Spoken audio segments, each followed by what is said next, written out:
پھر شک پیدا ہوا اور پھر وہی ہوا جو اکثر خوفزدہ حکمران کرتے ہیں، انہوں نے خطرے کو ختم کرنے کا فیصلہ کیا۔ کنوج میں جلال خان کی حیثیت مسلسل مضبوط ہو رہی تھی، اس کے گرد لوگ جمع ہو رہے تھے، کچھ امیر اس سے خفیہ رابطے میں تھے اور دربار میں سرگوشیاں بڑھ گئی تھیں۔ اگر ابراہیم ناکام ہو گیا تو جلال موجود ہے۔ یہ جملہ ابراہیم کو راتوں کو جگانے لگا۔ اب اسے ہر طرف سازش نظر آنے لگی، ہر ملاقات میں خطرہ نظر آتا تھا، ہر مشورے میں بغاوت نظر آتی تھی۔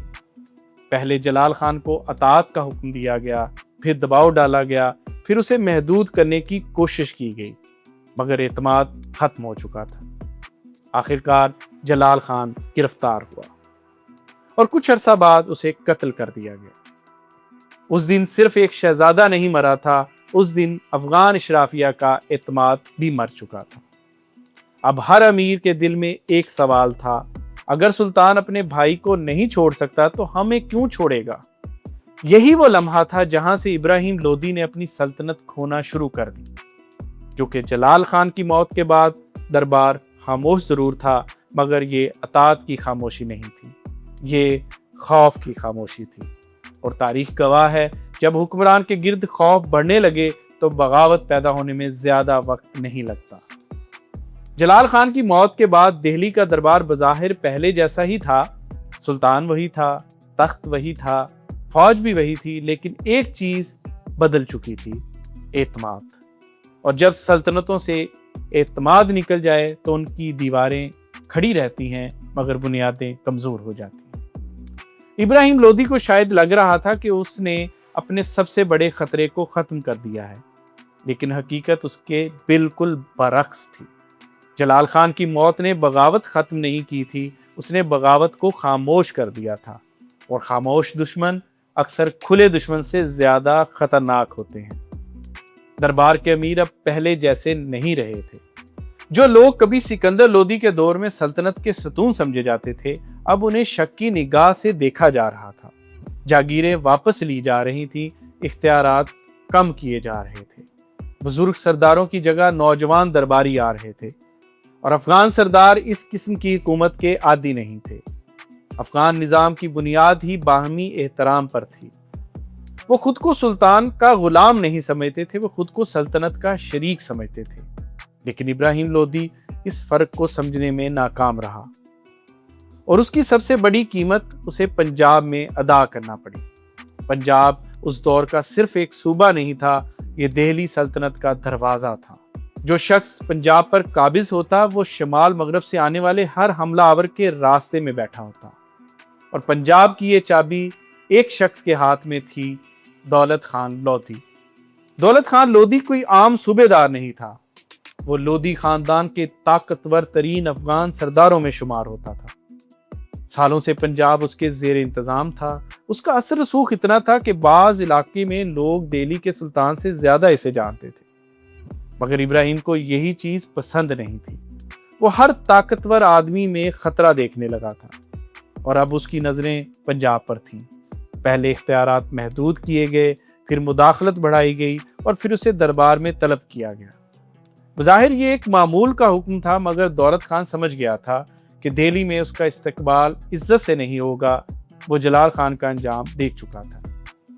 وہ جانتا تھا کہ ابراہیم شک کرتا ہے، اور جب شک اقتدار کے ساتھ مل جائے تو انصاف اکثر مر جاتا ہے۔ دولت خان نے دہلی جانے سے انکار کر دیا۔ یہ ایک معمولی انکار نہیں تھا، یہ بغاوت کی پہلی دستک تھی۔ لیکن اس وقت بھی وہ سلطان کو گرانا نہیں چاہتا تھا، وہ صرف خود کو بچانا چاہتا تھا۔ مگر پھر حالات نے اسے ایک ایسا فیصلہ لینے پہ مجبور کر دیا جس نے تاریخ کا رخ بدل دیا۔ اس نے سرحد کے اس پار نظر ڈالی، کابل، جہاں ایک شخص برسوں سے موقع کا انتظار کر رہا تھا، بابر۔ اور پھر دولت خان کی طرف سے ایک پیغام کابل روانہ ہوا، ہندوستان آؤ۔ یہ چند الفاظ تھے، مگر ان کے اثرات صدیوں تک محسوس کیے جانے والے تھے۔ اگر کہانی یہیں ختم ہو جاتی تو شاید ابراہیم لودھی پھر بچ جاتا۔ ایک ناراض گورنر کسی بھی سلطنت میں پیدا ہو سکتا ہے، مگر مسئلہ یہ تھا کہ اب مخالفت صرف صوبوں تک محدود نہیں رہی تھی، اب بغاوت سلطان کے اپنے خاندان تک پہنچ چکی تھی۔ ابراہیم لودھی کا چچا عالم خان لودھی بھی اس سے ناخوش تھا۔ عالم خان خود کو تخت کا زیادہ حقدار سمجھتا تھا۔ اس کا خیال تھا کہ ابراہیم نہ صرف سلطنت کو نقصان پہنچا رہا ہے بلکہ لودھی خاندان کے مستقبل کو بھی خطرے میں ڈال رہا ہے۔ شروع میں اختلاف تھا، پھر ناراضی ہوئی اور پھر ناراضی بغاوت میں بدل گئی۔ عالم خان نے اپنی قسمت آزمانے کی کوشش کی مگر ناکام رہا۔ ابراہیم کی فوج نے اسے شکست دے دی، وہ جان بچا کر بھاگا اور آخرکار وہ بھی کابل پہنچ گیا۔ یہ وہ لمحہ تھا جہاں حالات خطرناک ہونا شروع ہوئے، کیونکہ اب بابر کے پاس صرف ایک دعوت نہیں تھی، اب اس کے پاس دو طاقتور اتحادی تھے، دولت خان لودھی اور عالم خان۔ ایک پنجاب کا دروازہ کھول سکتا تھا اور دوسرا دہلی کے اندر کی خبریں دے سکتا تھا۔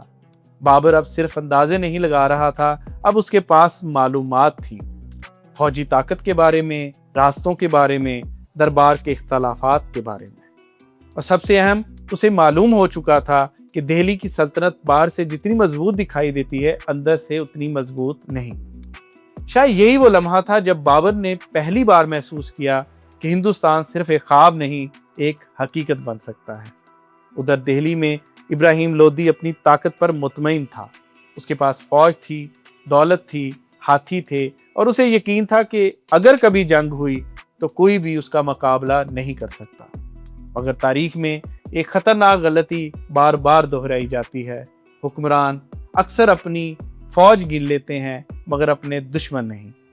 1525 کے آخر میں بابر نے اپنی زندگی کی سب سے بڑی اور اہم مہم شروع کی۔ وہ کابل سے نکلا، اس کے ساتھ کوئی 1,00,000 فوج نہیں تھی، اس کے پاس محدود سپاہی تھے، مگر وہ ایک ایسی چیز رکھتا تھا جو ابراہیم کے پاس نہیں تھی، واضح حکمت عملی۔ بابر جانتا تھا کہ اگر اس نے کھلے میدانوں میں صرف تعداد کے زور پر جنگ لڑی تو شکست یقینی ہے، اسی لیے وہ ہر قدم سوچ سمجھ کر اٹھا رہا تھا۔ راستے میں کئی علاقے اس کے سامنے جھکتے گئے، کئی مقامی حکمران اس سے جا ملے اور کچھ لوگ صرف دیکھنے لگے کہ شاید مستقبل کا بادشاہ کون ہوگا۔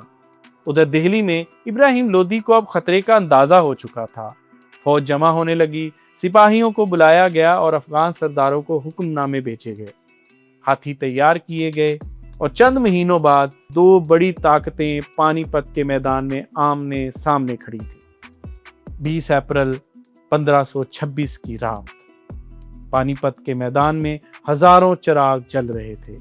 ایک طرف ابراہیم لودھی کا لشکر وسیع، بڑا اور تعداد میں خوفناک، دوسری طرف بابر تھا، اس کی فوج چھوٹی تھی مگر اس کے سپاہیوں کو اپنے قائد پر یقین تھا۔ کہتے ہیں اس رات بابر نے اپنی فوج سے خطاب کیا، اس نے انہیں یقین دلایا کہ اب واپسی کا راستہ نہیں بچا، یا فتح ہوگی یا شکست، اور بعض اوقات یہی احساس سپاہیوں کو غیر معمولی بنا دیتا ہے۔ صبح ہوئی 21 اپریل 1526، وہ دن جو بر صغیر کی تاریخ بدلنے والا تھا۔ ابراہیم لودھی کے پاس تقریباً 1,00,000 فوج اور سینکڑوں جنگی ہاتھی موجود تھے۔ اس زمانے میں ہاتھی صرف جانور نہیں تھے، وہ چلتے پھرتے ٹینک سمجھے جاتے تھے۔ ان کے سامنے عام فوج ٹوٹ جایا کرتی تھی، مگر بابر ایک نئی جنگ لڑنے آیا تھا۔ وہ وسط ایشیا کے میدانوں سے آیا تھا، جہاں جنگ صرف بہادری سے نہیں، حکمت عملی سے جیتی جاتی ہے۔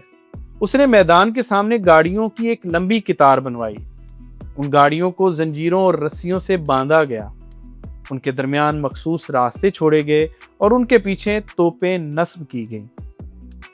یہ طریقہ ہندوستان کے بیشتر سپاہیوں کے لیے نیا تھا۔ ابراہیم لودھی نے شاید تعداد پر اتنا بھروسہ کیا کہ اس نے اس حکمت عملی کو گہرائی سے محسوس ہی نہیں کیا۔ جنگ شروع ہوئی، لودھی فوج آگے بڑھی، زمین لرزنے لگی، ہاتھی دوڑنے لگے، اور پھر پانی پت کے میدان میں ایک نئی آواز گونجی، دھماکہ۔ پھر دوسرا، پھر تیسرا، بابر کی توپیں بول چکی تھیں۔ یہ منظر ہندوستان کے بیشتر سپاہیوں کے لیے نیا تھا اور ہاتھیوں کے لیے بھی۔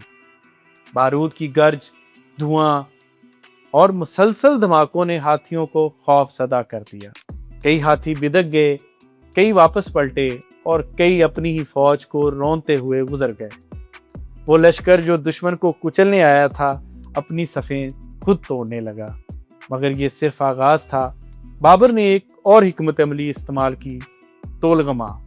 اس کے تیز رفتار گھڑ سوار دائیں طرف سے نکلے، پھر بائیں طرف سے، پھر عقب کی طرف جا پہنچے۔ آہستہ آہستہ لودھی فوج گھیرے میں آنا شروع ہو گئی۔ ابراہیم کی تعداد اس کے لیے طاقت کی بجائے بوجھ بننے لگی۔ اتنے بڑے لشکر کو منظم رکھنا آسان نہیں تھا۔ ہر طرف شور تھا، گرد و غبار تھا، چیخیں تھیں، اور میدان جنگ آہستہ آہستہ ابراہیم کے ہاتھ سے نکل رہا تھا۔ مگر ایک بات ابراہیم کے حق میں ضرور جاتی ہے، وہ بزدل نہیں تھا۔ اسے مشورہ دیا گیا کہ میدان چھوڑ دو، جان بچا لو، دوبارہ فوج جمع کر لو، مگر اس نے انکار کر دیا۔ وہ اپنے سپاہیوں کے درمیان لڑتا رہا، جنگ کرتا رہا اور آخر تک میدان میں موجود رہا۔ پھر ایک لمحہ آیا جب لودھی سلطنت کا سلطان زمین پر گر گیا۔